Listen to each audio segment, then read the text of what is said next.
నమస్తే. ప్రస్తుతం మనం షేక్పేటలో ఉన్నాము. సో తెలంగాణ వ్యాప్తంగా గురుకుల పాఠశాలలో జరుగుతున్నటువంటి ఫుడ్ పాయిజన్ గురించి అందరికీ తెలిసిందే. దాదాపు 48 మంది విద్యార్థుల మరణం కూడా మనం చూసాము. ఈ నేపథ్యంలోనే తెలంగాణ రాష్ట్ర సర్కార్ కొత్తగా ఒక కొత్త మెనూను ప్రవేశపెట్టబోతుంది. దాంతోపాటు స్థానికంగా ఉన్నటువంటి ఎమ్మెల్యే కానీ, స్థానికంగా ఉన్నటువంటి మంత్రి కానీ, ఇక ముఖ్యమంత్రి కూడా ఇవాళ ఏదైతే గురుకుల పాఠశాలలో మధ్యాహ్న భోజన తనిఖీలకు వెళ్తూ ఉన్నారో అక్కడికి వెళ్ళి కొత్త మెనూను లాంచ్ చేసి ఇక పిల్లలతో కలిసి భోజనం చేసి వాళ్ళ పరిస్థితి, వాళ్ళ ఆపత్సాపత తెలుసుకునేటువంటి ప్రయత్నం చేస్తున్నారు. ఈ నేపథ్యంలోనే ముఖ్యమంత్రి ఇటు చిలుకూరు పోతూ ఉంటే ఇక మంత్రులు స్థానికంగా తమ తమ జిల్లాలలో గురుకుల పాఠశాలలో ఇక మధ్యాహ్న భోజనం తనిఖీలు చేస్తూ కొత్త మెనూను లాంచ్ చేస్తున్నారు. ఈ నేపథ్యంలో ఇక హైదరాబాద్ ఇన్ఛార్జ్ మంత్రిగా ఉన్నటువంటి పొన్నం ప్రభాకర్ ఇవాళ షేక్పేట్ గురుకుల పాఠశాలకు వస్తూ ఉన్నారు. ఈ నేపథ్యంలో షేక్పేట్లలో నిన్న మొన్న ఈ రోడ్ అంతా కూడా చాలా దారుణమైనటువంటి పరిస్థితి ఉండేది.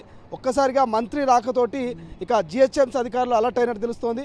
మంత్రి ఇక షేక్పేట్ గురుకుల పాఠశాల తనిఖీకి వస్తున్నటువంటి నేపథ్యంలో ఒక్కసారిగా నిన్న మొన్న వరకు అస్తవ్యస్తంగా ఉన్నటువంటి రోడ్లన్నీ కూడా ఒక్కసారిగా పరిశుభ్రత కనిపిస్తున్నటువంటి పరిస్థితి మనం చూస్తూ ఉన్నాము. జిహెచ్ఎంసీ అధికారులు సో నిన్న మొన్న ఎక్కడ వేసిన గొంగడ అట్లే ఉండే, సో ఎక్కడికక్కడ పట్టించుకున్నటువంటి పరిస్థితి. కానీ ఇవాళ మంత్రి రాకతో ఒక్కసారిగా రోడ్లన్నీ కూడా క్లీన్ అవుతున్నటువంటి పరిస్థితి మనం చూస్తూ ఉన్నాము.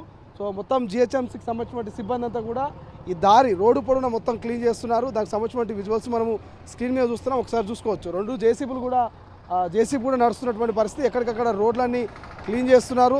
సో స్వచ్ఛ హైదరాబాద్ నేపథ్యంలోగా స్వచ్ఛమైనటువంటి రోడ్లుగా ఊరుస్తున్నటువంటి పరిస్థితి మనం చూస్తూ ఉన్నాం. ఒకసారి విజువల్స్లో చూసుకోవచ్చు. షేక్పేట నుంచి ఆ గురుకుల పాఠశాలకు వెళ్ళేటువంటి రోడ్ అంతా కూడా పక్కనే ఒక డంపింగ్ యార్డ్ లాగా మొత్తం భవనాలకు సంబంధించినటువంటి నిర్మాణం ఏదైతే వేస్టేజ్ ఉంటుందో ఆ వేస్టేజ్ అంతా కూడా మొన్నటిదాకా రోడ్డు సైడ్నే ఉంది. మనం చూస్తున్నాం రోడ్డు పక్కన ఉన్నటువంటి ఆ వేస్టేజ్ అంతా కూడా ఇప్పుడు తొలగిస్తున్నటువంటి దృశ్యాలు మనం చూస్తున్నాం. ప్రస్తుతం ఆ స్క్రీన్ మీద ఆల్రెడీ జిహెచ్ఎంసీకి సంబంధించినటువంటి ఒక వెహికల్ ఉంది. ఆ వెహికల్లో కూడా ఆ వేస్టేజ్ని అంతా కూడా ఫిల్ చేసి తీసుకుపోతున్నటువంటి విజువల్స్ మనం చూస్తున్నాం. ఇంకొంతమంది జిహెచ్ఎంసీకి సంబంధించినటువంటి సిబ్బంది ఆ రోడ్డు పక్కనటువంటి చెత్తను కాబట్టి వాటన్నిటిని కూడా తొలగిస్తున్నటువంటి విజువల్స్ ప్రస్తుతం మనం చూస్తున్నాము. ఇవాళ రాష్ట్ర వ్యాప్తంగా కూడా ఆకస్మికంగా మంత్రులు, ఎమ్మెల్యేలు, స్థానికంగా ఉన్నటువంటి ఎవరైతే లీడర్లు ఉంటారో వీరందరూ కూడా గురుకుల పాఠశాలకు వెళ్ళాలి. గురుకుల పాఠశాలలో ప్రస్తుతం ఉన్నటువంటి పరిస్థితులు ఏంటి, అసలు విద్యార్థులకు నిజంగా నాణ్యమైనటువంటి భోజనం అందుతుందా లేదా, సో కొత్తగా నెలలో 2 రోజుల పాటు మటను, 4 రోజుల పాటు చికెను ఏర్పాటు చేస్తామంటూ కూడా పిల్లలకు అటు పూరి, ఇడ్లీ, వడ, రాగి జావతో పాటు ఇక బూస్ట్ను కూడా ఇచ్చేందుకు అయితే అధికారులు ఇటు ప్రభుత్వము కొత్తగా ఒక మెనూను కూడా ఓపెన్ చేస్తుంది. ఈ నేపథ్యంలోనే ఎక్కడికక్కడ మంత్రులు రాష్ట్ర వ్యాప్తంగా పర్యటిస్తున్నారు. మంత్రుల రాకతోటి, ముఖ్యమంత్రి రాకతోటి అయితే అధికారులంతా అలర్ట్ అవుతున్నారు. అధికారులు అలర్ట్ అయ్యి ఎక్కడికక్కడ ఇక పారిశుద్ధ్య కార్యక్రమాలతోటి సో అపరిశుద్ధంగా ఉన్నటువంటి ప్రాంతాలంతా కూడా శుభ్రం చేస్తున్నటువంటి పరిస్థితి మనకు కనిపిస్తుంది. సో సర్వత్రా కొంత ఉత్కంఠ రేపుతున్నటువంటి పరిస్థితి. మనం మొన్నటి వరకు సో అపరిశుభ్రంగా ఉన్నటువంటి ప్రాంతాలంతా కూడా మంత్రి రాకతో, ముఖ్యమంత్రి గారి రాకతో అయితే పరిశుభ్రంగా అవుతున్నటువంటి సిచ్యువేషన్ మనం ప్రస్తుతం షేక్పేటలో చూస్తున్నాం. ఒకసారి విజువల్స్లో చూడొచ్చు. సో చాలామంది పారిశుద్ధ్య కార్యక్రమాలంతా కూడా జిహెచ్ఎంసీకి సంబంధించినటువంటి సిబ్బందులంతా కూడా సో రోడ్డు పక్కన ఉన్నటువంటి ఆ వేస్టేజ్ని, ఆ డస్ట్ను అన్నింటినీ కూడా ఊడుస్తూ సో వాళ్ళు వెహికల్స్లో ఎక్కిస్తున్నటువంటి విజువల్స్ను ప్రస్తుతం మనము తొలి వెలుగు స్క్రీన్ మీద చూస్తున్నాం. ఈ ప్రాంతం అంతా కూడా షేక్పేటకి సంబంధించినటువంటి ప్రాంతంగా తెలుస్తుంది. ఒకసారి జిహెచ్ఎంకి సంబంధించినటువంటి ఆఫీసర్లను వాళ్ళతో కూడా మనం ఒకసారి మాట్లాడుతూ ఈ రకమైనటువంటి క్లీన్నెస్ ఉందా. సో అన్న, మీరు జిహెచ్ఎంకి సంబంధించిన ఏంటి అంటే క్లీనింగ్ సంబంధం ఏంటి? సార్ వాళ్ళు ఉన్నారు, అక్కడ ఉన్నారు సార్, అప్రాన్లు వేసుకుని వాళ్ళు ఉన్నారు సార్, అక్కడ అడగండి, మాకు అంత ఐడియా లేదా. ఒక్కసారి మాట్లాడించే ప్రయత్నం చేద్దాం. ఎవరైనా సార్ ఎవరు ఇలా అన్న ఒక నిమిషం ఇటు ఒకసారి అసలు ఏంటంటే క్లీన్నెస్కు సంబంధం ఏంది, ఈరోజు ఎందుకు క్లీన్ చేస్తారు? మాట్లాడండి, ఎవరైనా క్లీన్ చేయించేది మీరే కదా. ఎవరున్నారు ఇక్కడ జిహెచ్ఎంసీ వాళ్ళు? గ్రీన్ అంటే ఎందుకు మీరు వెళ్ళిపోతున్నారు, ఎందుకు పారిపోతున్నారు? ఇక్కడ నుంచి మాట్లాడవచ్చు కాదన్నా, అసలు క్లీన్ చేయించేది మీరే కదా. జిహెచ్ఎంసీ ఆఫీసర్లు మాట్లాడవచ్చు కదా. అంటే ఎవరున్నారు ఇన్ఛార్జ్, ఎవరున్నారు ఇక్కడ? మీరు ఇన్ఛార్జ్ ఎవరున్నారు ఇక్కడ? ఎవరన్నా ఇన్ఛార్జ్? టీషర్ట్ వేసుకున్నాడు ఆయన వెళ్ళిపోతున్నారు కదా, అంటే ఎందుకు ఇదంతా ఎందుకు క్లీన్ చేస్తున్నారు అడుగుతాం. Ponnam Prabhakar sir program okay, మంత్రి గారి ప్రోగ్రామ్.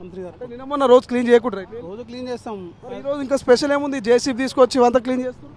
నేను ఇక్కడ ఇన్ఛార్జ్ సార్, ఇన్ఛార్జ్ సార్ నాడు ఏమో సార్ అలా పర్లేదు మాట్లాడండి. నేను ఏమడుగుతున్నా అంటే ఎందుకు క్లీన్ చేస్తున్నారు ఇదంతా అని అడుగుతున్నారు. సార్ వాళ్ళు చెప్పారు క్లీన్ సార్ చెప్పారు అక్కడ ఉన్నారు, ఆ కార్లో ఉన్నారు సారు. ఏం పేరు ఆయన పేరు?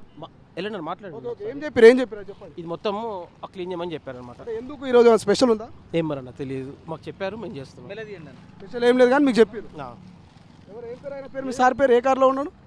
సో ఒకసారి మాట్లాడించే ప్రయత్నం చేద్దాం. ప్రస్తుతం అయితే ఇక్కడికి గురుకుల పాఠశాల తనిఖీకి సంబంధించి సో పొన్నం ప్రభాకర్ గారు వస్తున్నారు. మంత్రి గారి రాకతోటి ఇదంతా కూడా క్లీన్ చేస్తున్నట్టు క్లియర్గా తెలుస్తుంది. బట్ అధికారులు మాత్రము మాట్లాడడానికి భయపడుతున్నారు. ఎందుకంటే ఒకవేళ రోజు క్లీన్ చేస్తే ఈ పరిస్థితి ఉండదు.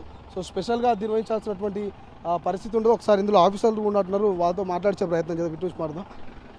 వాళ్ళు అధికారులు మాట్లాడడానికి కూడా నిజంగా భయపడుతున్నారు. ఎందుకంటే వీళ్ళు చేసేటువంటి సంబంధం ఉందా లేదా ఒకసారి వాళ్ళతో కూడా మాట్లాడించబోతాం. సార్ నమస్తే సార్. సో ఏంది అంతా మొత్తం నీట్గా చేస్తున్నారు కదా? ఇది రొటీనే కదా, అర్థం కాలే. రొటీన్ శానిటేషనే. అంటే మన స్పెషల్ ఉందా లేకపోతే ఎట్లా? రొటీన్ శానిటేషన్ ప్రకారమే మనము రోజు క్లీన్ చేస్తే ఎందుకు ఈ జేసీబీలు ఇవన్నీ ఇంతమంది సిబ్బంది ఎందుకు అనేది ప్రశ్న.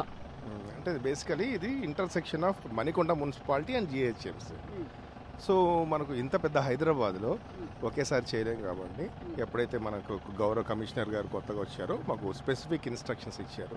ఎక్కడెక్కడైతే లెగసీ వేస్ట్ అంటా ఉన్నట్టు చాలా కాలం నుండి ఏదైతే రోడ్ సైడ్ ఉన్నాయో ఇటువంటివన్నీ ఐడెంటిఫై చేసేసి ఒక ఫేజ్ వైజ్గా క్లియర్గా తీసేయమని చెప్పారు, క్లియర్ చేయమని చెప్పారు అన్నట్టు. ఆ విధంగా ఆ క్రమంలో ఈరోజు ఇక్కడ పెట్టారు. మేమందరం ప్రధానంగా ఇవాళ మంత్రి పొన్నం ప్రభాకర్ గారు ఇక్కడికి వస్తూ ఉన్నారు కాబట్టి ఈ నేపథ్యంలోనే జిహెచ్ఎంసీ అధికారులు అలర్ట్ అయి క్లీన్ చేస్తున్నారు అనేది ప్రస్తుతం నడుస్తున్న చర్చ. That is a pure coincidence అండి, ప్యూర్ కోఇన్సిడెన్స్. మంత్రి గారు రాకకు మీరు చేస్తున్నటువంటి పరిశుభ్రతకు ఏం సంబంధం లేదు. మరి అది ఇద్దరు మనం అలా అంటే ఖచ్చితంగా మంత్రి గారు వస్తున్నారు, ప్లస్ మనం ఇది చేయడం అనేది coincidence. I must say we are lucky. మన మంత్రి గారు వచ్చిన టైంలో ఈ విధంగా క్లీన్గా అవ్వటము, శుభ్రంగా ఉంచుకోవటం అనేది కూడా ఒక మంచి ప్యూర్ కోఇన్సిడెన్స్. ఏదున్నా కానీ అల్టిమేట్లీ శానిటేషన్ పైన గౌరవ మన మంత్రి గారు కానీ మా యొక్క కమిషనర్ గారు కానీ చాలా ప్రత్యేక దృష్టి పెట్టి ఎక్కడెక్కడైతే ఇటువంటి లెగసీ వేస్ట్ అంటామని చూసారో ఇకపై అక్కడ పడకుండా చూసించారు. అయితే ఇందులో ముఖ్యంగా ప్రధాన పాత్ర సిటిజన్స్ది, బిజినెస్ పీపుల్ది. అన్లెస్ అంటే సిటిజన్ పార్ట్నర్షిప్ లేకపోతే ఈ యొక్క శానిటేషన్ అంటే ఈ యొక్క శుభ్రత అనేది సాధ్యం కాదు. మనం గవర్నమెంట్ తరఫున, మున్సిపల్ బాడీస్ తరఫున, అంటే అర్బన్ లోకల్ బాడీస్ అంటాం కదా, మనం ఎంత చేసినా కానీ citizen partnership is important. Even government of India కానీ గవర్నమెంట్ తెలంగాణ కానీ ఒకటే ఒక నినాదము, నా చెత్తకు నేనే బాధ్యుని, నేను తయారు చేస్తున్న చెత్తకు నేనే బాధ్యుని. అది ఇంట్లో కావచ్చు, బిజినెస్లో కావచ్చు, రోడ్ సైడ్ కావచ్చు. అంటే ఈ విషయాన్ని ఏ విధంగా చెప్తున్నామంటే ప్రతి ఒక్కరికి నా ఇంట్లో నేనున్న చెత్తని నా ఇంట్లో పెట్టుకున్నప్పుడు పక్కింటి దగ్గర ఎలా పడేస్తాను, ఎంతవరకు సమంజసం. ఆ ఒక్క చిన్న ఆలోచన ప్రతి సిటిజన్ కనుక ఆలోచిస్తే ఒక సింగపూరు, ఒక అమెరికా, ఒక లండన్ లాగా మన యొక్క ఏరియాని శుభ్రంగా ఉంచుకోవచ్చు. ఇప్పుడు గతంలో ఇదంతా కూడా area waste, building wastage dust తోటి ఇదంతా చెత్తతో ఉండేది. కానీ మంత్రి గారు వస్తున్నారనేటువంటి అనౌన్స్మెంట్ ఇవ్వగానే జిహెచ్ఎంసీ అధికారులు అలర్ట్ అయ్యారు. అందుకే ఈ రకమైనటువంటి ఏర్పాట్లు. మంత్రులు వస్తే, ముఖ్యమంత్రి వస్తేనే పరిశుభ్రత ఉంటుందా లేకపోతే విస్మరిస్తారా అనేది ప్రశ్న. దీనికి ఏం చెప్తారు? అంటే మళ్ళీ చెప్తున్నాను కదా, దట్స్ ఏ ప్యూర్ కోఇన్సిడెన్స్. అంటే కేవలం ఇదనే కాదు, మీతో విభేదించడం కాదు, మనం ఇంకా ముందున్న ఏరియాస్ అంటే ఎక్కడైతే మీరు వచ్చారు కదా అక్కడ నుండి అప్రోచ్ రోడ్డు, అది ఆల్రెడీ మనకు శుభ్రంగా ఉంది. అంటే ఇది కొంత నిర్మానుష్యాన ప్రాంతంగా ఉంది. సో ఇటువంటివి మనం ఐడెంటిఫై చేసేసి ఫేజ్ వైజ్గా చేస్తాం. It is definitely a coincidence. I can definitely say ఇది మొత్తం మీద కోఇన్సిడెంట్ అనేది చెప్తున్నారు అధికారులు. ఎందుకంటే మంత్రి గారి రాకకు దీనికి సంబంధం లేదు, కోఇన్సిడెంట్గా జరిగిపోయింది. మంత్రి గారు ఇవాళ వస్తూ ఉన్నారు, ఇవాళే మేము శుభ్రం చేస్తున్నామంటూ చెప్తున్నటువంటి పరిస్థితి. బట్ కొంత స్థానికంగా ఉన్నటువంటి వాళ్ళందరూ కూడా మంత్రులు, ముఖ్యమంత్రులు, ఎమ్మెల్యేలు వచ్చినప్పుడు మాత్రమే అధికారులు అలర్ట్ అవుతున్నారు. ఇక నిద్ర నుంచి లేచి వాళ్ళు మేలుకొని మరి ఈ రకమైనటువంటి యాక్టివిటీస్ చేస్తున్నారు.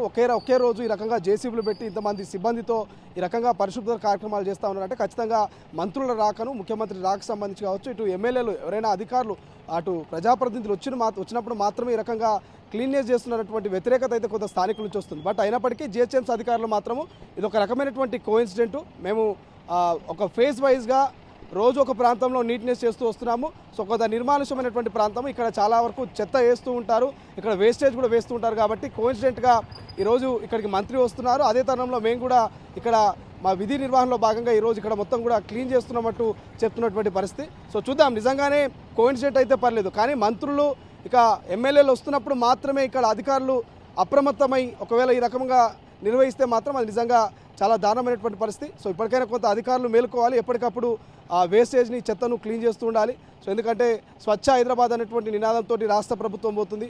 సో స్వచ్ఛంగా ఉంచాలి, సో నీట్నెస్ ఉంచితేనే ఆరోగ్యాలు ఇవన్నటువంటి అన్ని విషయాల్లో కావచ్చు.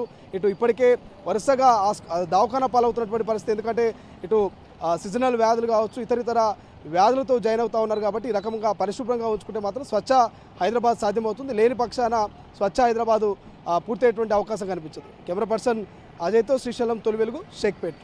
అసలైన తొలి వెలుగు. ఫాలో వాట్సాప్ @తొలి వెలుగు official.